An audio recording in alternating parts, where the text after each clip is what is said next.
Olá, como está? Espero que esteja bem, em paz. Aqui nós estamos em mais uma edição do nosso café.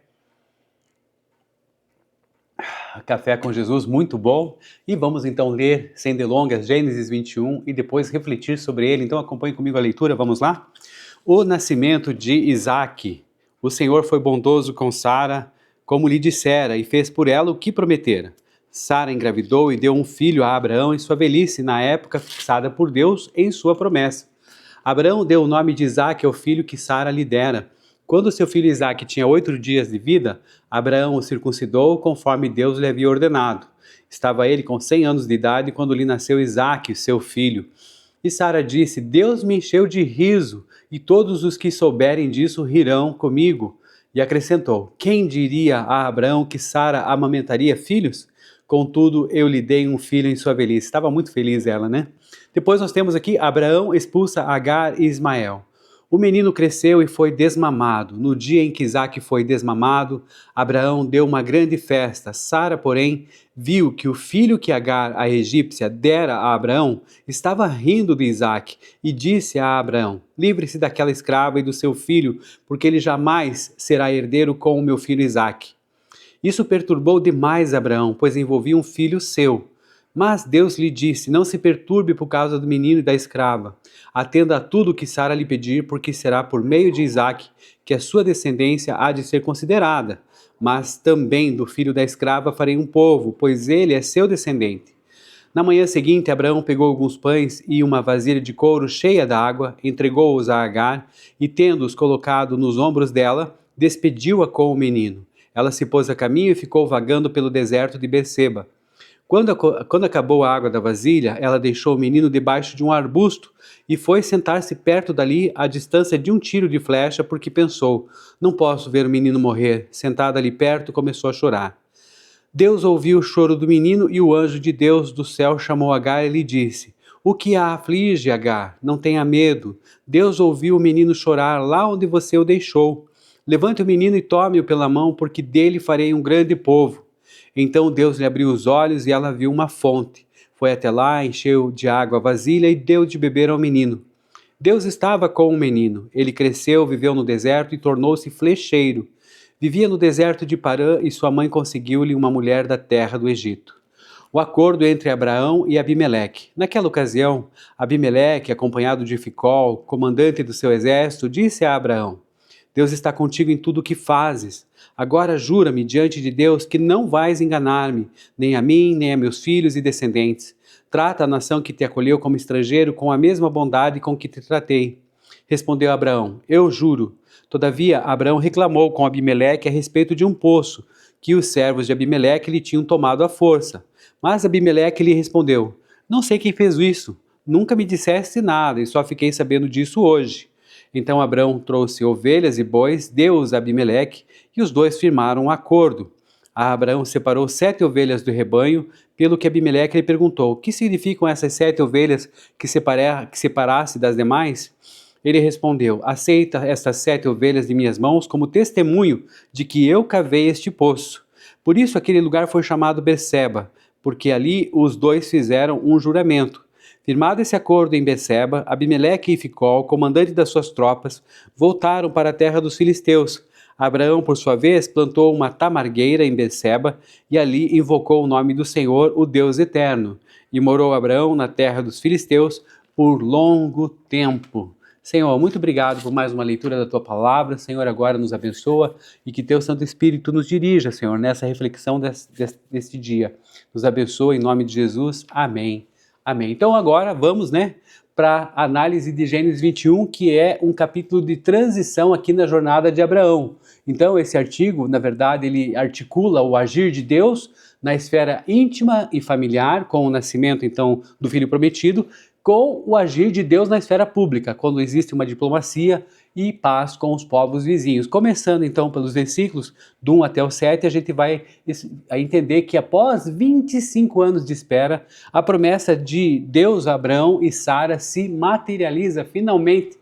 A fidelidade de Deus. O texto enfatiza que o Senhor fez por Sara o que prometera. Versículo 1. O nascimento ocorre então no tempo exato determinado por Deus. E a obediência à aliança continua porque Abraão dá ao menino o nome escolhido por Deus, que é Isaque.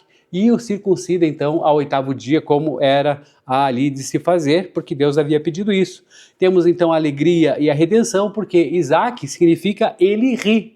E o riso de incredulidade que Sara teve no passado, lá em Gênesis 18, agora ele se transforma em um riso de adoração e de celebração. Vamos ler aqui no versículo 6, Deus me encheu de riso e todos os que souberem disso rirão comigo. Bom, o riso de Abraão, que nós vemos aqui lá em Gênesis 17, antes então do riso da Sara, né, quando Deus revela ali que a promessa se cumpriria especificamente através de Sara, Abraão, ele cai com o rosto em terra e o que acontece? Ele ri, perplexo com essa ideia, né, de serem pais aos 100 anos, ele, no caso de Sara, aos 90 anos, né? Então, é exatamente em resposta a esse riso que Deus, logo em seguida, no versículo 19 de Gênesis 17, decreta que o nome dele, desse descendente, será Isaque, que, como eu já falei aqui, significa ele ri. E esse nome, então, ele demonstra uma conexão direta e profundamente pedagógica. Por quê? Porque quando Abraão caiu com o rosto em terra e riu de espanto ali, de incredulidade, diante da impossibilidade física, né, de ser o pai ali aos 100 anos, o que acontece? Deus responde de imediato, determinando que o menino se chamaria Isaque, que significa literalmente ele ri ou riso.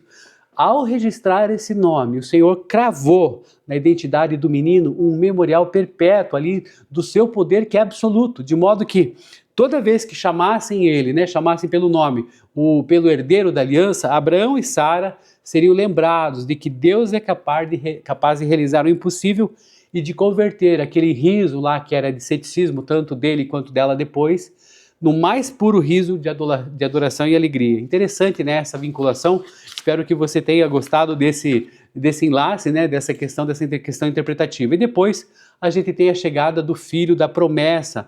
E ali nós vemos a providência divina e, infelizmente, ali um exílio de Agar. Por quê? Porque isso gera uma crise aí na estrutura familiar. Bom, o conflito, o que acontece?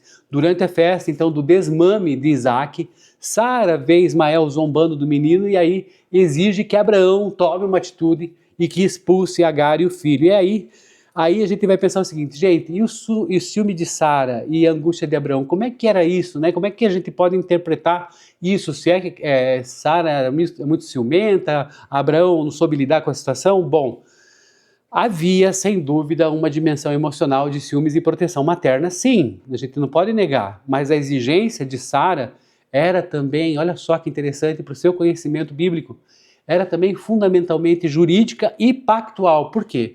A visão de Sara no versículo 10, ali quando a gente vê, ali lê, né, que ela viu o Ismael ali brincando, zombando, né, o que poderia implicar numa atitude de igualdade ali ou de superioridade sobre Isaque, Sara percebe uma ameaça à herança.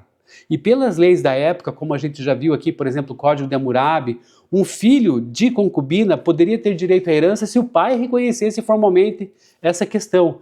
E aí Sara, então, a mãe, né, do filho biológico, digamos assim, de Abraão, exigiu a expulsão, com a Sara, que é a filha da promessa, exigiu a expulsão para garantir o quê? Que as promessas da aliança repousassem de forma exclusiva sobre Isaque, que não tivesse nenhuma dificuldade posterior nesse sentido. E o que a gente vê? Versículo 11, a dor de Abraão. Abraão sofreu profundamente porque Ismael era, de fato, também o seu filho biológico, nascido do seu próprio vigor. Só que ele também o amava e por 13 anos, então, o Ismael, como nós já vimos até a chegada de Isaque, por 13 anos ele foi o único herdeiro da sua casa. E aí o que acontece? Deus precisa intervir. Se Abraão fica angustiado, né, existe aqui a questão do Deus que intervém, dá direção. Deus instrui Abraão a ouvir Sara, garantindo que a linhagem da aliança feita e virá, né, ela será feita e virá por Isaque, mas também promete que fará de Ismael uma grande nação. Então veja só, Deus não deixa ninguém desamparado. E depois a questão da provisão no deserto. Por quê? Porque despedidos, Agar e Ismael então vagam pelo deserto de Berseba até que a água acabe. E quando Agar se afasta para não ver o filho morrer e chora, Deus ouve também a voz do menino. E o Senhor abre então os olhos de Agar para ver um poço de água ali perto, provendo então o seu sustento e reafirmando a sua promessa de abençoar o Ismael. Deus intervém, claro, para resolver um conflito que Abraão não conseguia solucionar sozinho devido ao seu apego emocional, era muito próximo.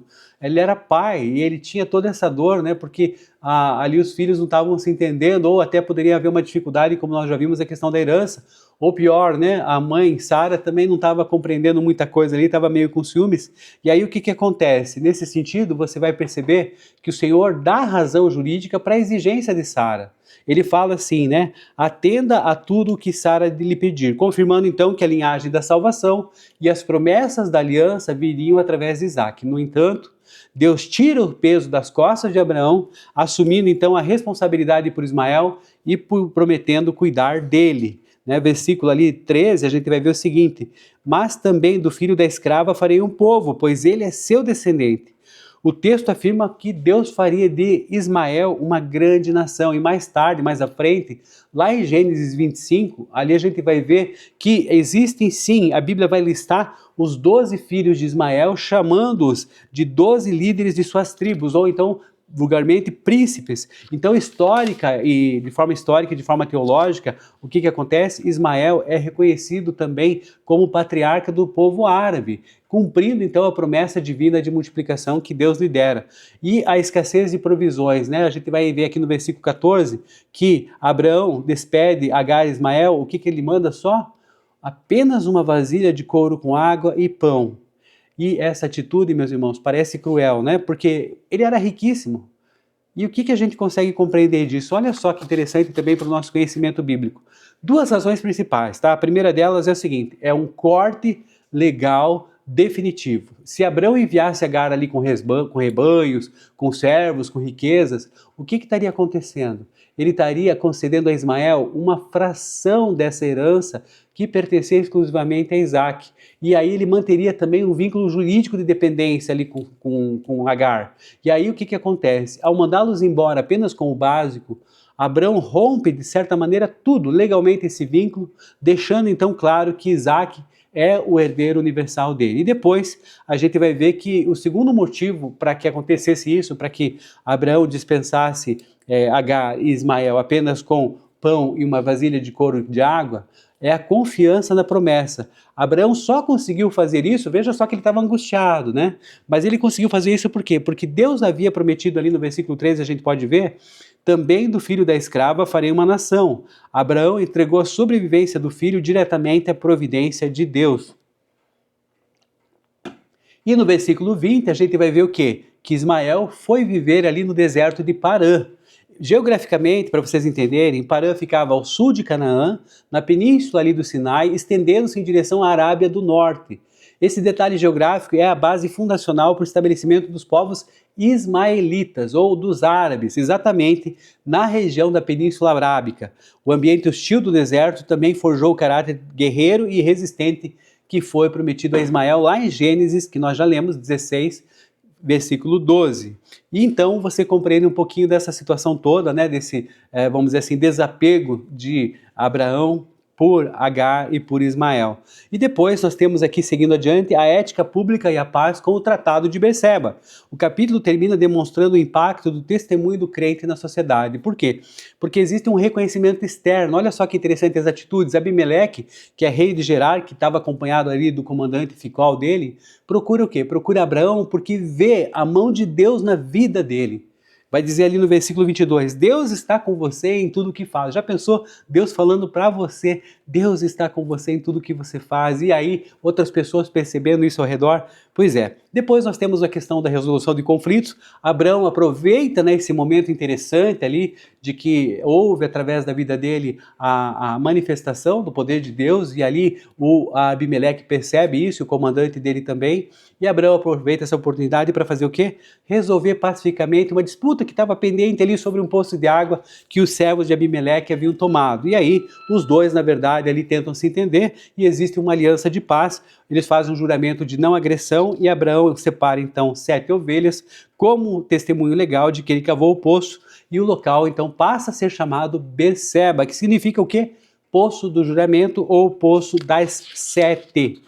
Isso vai dizer o seguinte, que esse acordo ali com Abimeleque foi de Deus ou foi de homens? O que a gente pode entender? Bom, o acordo ali que foi realizado foi uma iniciativa diplomática humana, mas foi baseado, digamos assim, fundamentado no testemunho do favor de Deus. Por quê? Porque Abimeleque toma a iniciativa porque reconhece algo diferente. Fala para Abraão, Deus está com você em tudo que você faz, como nós já lemos ali. Então isso é um belo exemplo de engajamento na esfera pública e de ética global. Abraão usa o seu testemunho de vida para promover a paz e resolver as tensões geopolíticas ao seu redor. Quem sabe isso possa até ser uma dica, né, para os povos ali se entenderem que continuam ainda nessas discussões e brigas na atualidade. De qualquer maneira, a gente vai perceber também essa questão de que existem, né, a questão da função dos animais e das ovelhas, por quê? Porque no direito antigo ali do Oriente Próximo, né, não existiam contratos de papel, nem cartório de títulos e documentos para você registrar alguma coisa. Segundo o costume da época, então, esses acordos eram selados com sangue, que nós já vimos nos sacrifícios, e também transferência de bens. Os animais, em geral, serviam para selar uma aliança de não agressão. E aí, essa questão, né? Então, as 7 cordeiras separadas, como ali menciona no versículo 28 até o 30, funcionavam como um recibo de compra. Então, preste atenção, Abraão ofereceu essas ovelhas, mas ao aceitar as 7 cordeiras da mão de Abraão, o Abimeleque fez o quê? Ele estava reconhecendo publicamente e legalmente que foi Abraão quem cavou aquele poço. É por isso que o local foi chamado de Beceba, que significa poço do juramento ou poço das 7. Mas Abraão fez um acordo com os inimigos filisteus. Nós ficamos sabendo depois da história bíblica, né, que existe uma dificuldade lá. Bom, com os filisteus. É importante notar que os filisteus do tempo de Abraão, eles não eram um império militar hostil, inimigo de Israel, que a gente vê mais tarde ali na leitura, por exemplo, de Sansão, de Saul, de Davi. Desse momento, em Gênesis, eles eram apenas povos vizinhos, provavelmente colonos ali marítimos iniciais, se estabelecendo ali na costa. Então, Abraão não estava se aliando a inimigos de Deus, mas praticando diplomacia e boa vizinhança. Então, como estrangeiro e peregrino que ele era, a gente sabe que ele precisava de água, que era um recurso valiosíssimo para a questão do seu rebanho, e também segurança para a sua família. Então, fazer acordos de paz com os governantes ali locais era uma demonstração de sabedoria prática e de engajamento pacífico na sociedade onde ele estava sendo inserido. E aí, Gênesis, então, caminhando para o final, a gente tem o seguinte: Gênesis é vamos dizer assim, é um retrato da nossa teologia integral na nossa vida diária. Por quê? Porque mostra que o mesmo Deus que intervém no milagre da vida, o nascimento de Isaac, como nós vimos, e que acolhe o choro dos excluídos lá no deserto, sozinhos, né, desamparados, sem saber o que fazer, como Agar e Ismael, Deus também atua na mediação de conflitos políticos e territoriais, como a gente viu ali que o acordo foi feito com Abimeleque. E aí o capítulo se encerra, então, com uma atitude profunda de oração e de adoração, em que Abraão, o que ele faz? Ele planta uma tamargueira, que é uma árvore de crescimento lento, simbolizando então permanência e paz. Tanto é que nós vamos ver no versículo 33, e ali invocou o nome do Senhor, o Deus eterno, El Olam. Né? Nós já vimos Deus El Shaddai, Todo-Poderoso, e Deus El Roi, o Deus que tudo vê, nos capítulos anteriores, nosso estudo. Hoje então estamos vendo o Deus eterno, El Olam. A resposta de Abraão à paz conquistada e às promessas cumpridas é o cultivo de uma vida de oração. E o nosso desafio pessoal para hoje, então, depois que nós lemos aqui e refletimos sobre esse capítulo, o que é? Que nós precisamos compreender esse testemunho de Abraão diante de Abimeleque. O desafio para nós é o que é? É viver de tal modo que nas nossas petições, conflitos, o que quer que seja, e nas nossas vidas, as pessoas ao nosso redor sejam constrangidas a dizer: Deus está com você em tudo que você faz, como a gente viu aqui no versículo 22. Então, como um promotor da paz, como um promotor da ética global, o nosso desafio é continuar usando a nossa influência e o nosso conhecimento para que a gente possa transformar ambientes de disputa em ambientes de conciliação, espaços de justiça, mediando acordos que reflitam o caráter do reino na sociedade.